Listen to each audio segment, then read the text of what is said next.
चलिए question number 12 देखिए, माना कि एक फलन f N to R natural to real पे डिफाइंड है, एफ एक्स बराबर 4x square plus 12x plus 5 से परिभाषित है। चलिए दिखाइए कि एफ एन टू एफ का परिसर यानी एफ का जो भी परिसर हो व्युत्क्रमणीय है कि इन्वर्टिबल है, और एफ का इन्वर्टिबल फंक्शन यानी इन्वर्टिबल फंक्शन क्या होगा, इसका इन्वर्स क्या होगा वो भी निकालना है। तो आपको पहले इन्वर्टिबल दिखाने के लिए 1 1 1 2 होना चाहिए। देखेंगे लेट एफ एक्स वन बराबर में f x two for all x one x two belongs to natural number से बिलोंग करेगा ना इसके डोमेन से। चलिए तो इसमें रखोगे तो हो जाएगा 4x1 का स्क्वायर प्लस 12x1 प्लस 15 बराबर में हो जाएगा 4x2 का स्क्वायर प्लस 12x2 और प्लस में 15 काट दिया जाए। चलिए दोनों को एक तरफ करते हैं, 4x1 का स्क्वायर माइनस 4x2 का square plus 12x1 minus 12x2 बराबर 0।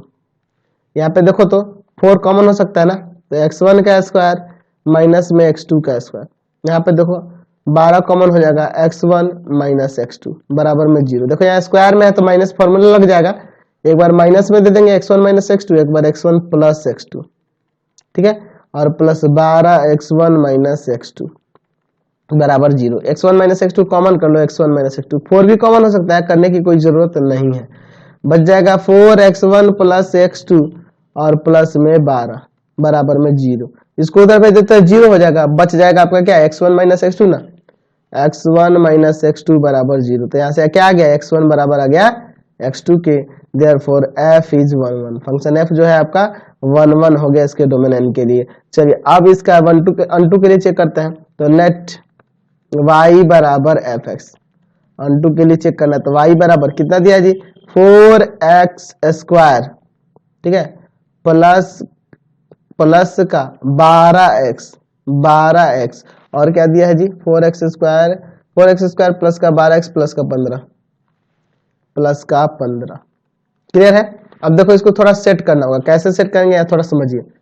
y बराबर इसको ऐसे लिख सकते हैं ना, 2x का whole square a square plus 2 into a की जगह पे 2x लिख दो, और b की जगह क्या लिखेंगे तो 3 लिखेंगे तभी ना, 3 दूना 6 6 दूना 12 ये आ जाएगा, तो 3 का स्क्वायर जोड़ देंगे और एक बार घटा भी देंगे बैलेंस करने के लिए। तो ये फॉर्मूला बन गया, कंप्लीटिंग स्क्वायर मेथड पर कर रहे हैं। ये हो जाएगा 2x प्लस 3 का होल स्क्वायर और प्लस यहाँ देखो 15 में से 9 जाएगा कितना हो जाएगा, तो 15 में से 9 जाएगा आ जाएगा आपका 6, प्लस का 6 इधर रखे माइनस का y माइनस 6 2x प्लस 3 का होल स्क्वायर, स्क्वायर आके रूट लगेगा, रूट अंडर y माइनस 6। चलिए 2x प्लस 3, 3 को लाके घटाते हैं 2 को लाते हैं भाग में, तो root under y minus 6 minus 3 बट्टा 2, यह आपका x का वैल्यू होगा, ये ना होगा। चलिए तो हमने यहाँ से x का वैल्यू निकाल लिया आपका क्या, तो root under y minus 6 minus 3/2 है ना। तो अगर देखें इसका वैल्यू क्या आएगा जी, तो इसका वैल्यू हमेशा नेचुरल नंबर होगा, या इसका वैल्यू हमेशा नेचुरल नंबर होगा।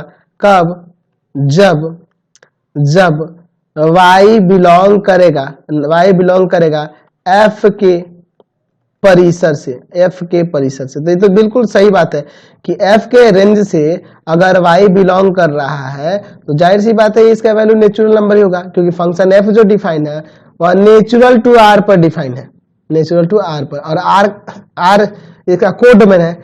अब इसका जो रेंज होगा उस रेंज का पूर्व प्रतिबिंब उसके डोमेन में तो मिलेगा ही, उसके रेंज का पूर्व प्रतिबिंब तो उसके डोमेन में मिलेगा ना। चलिए तो लिख सकते हैं, क्योंकि आपके क्वेश्चन में रेंज पर दिखाना था, क्वेश्चन में देखिए यहाँ पे दिखाना है कि एफ एन टू एफ का परिसर पे व्युत्क्रमणीय है, ना कि इस पर, ठीक है। तो इसी पे ना हमें चेक करना है, तो यहीं पे यही हो जा रहा है, तो लिखेंगे यहाँ पे लिख सकते हैं कि परिसर है ना, एफ के परिसर के सभी अवयवों का पूर्व प्रतिबिंब प्रांत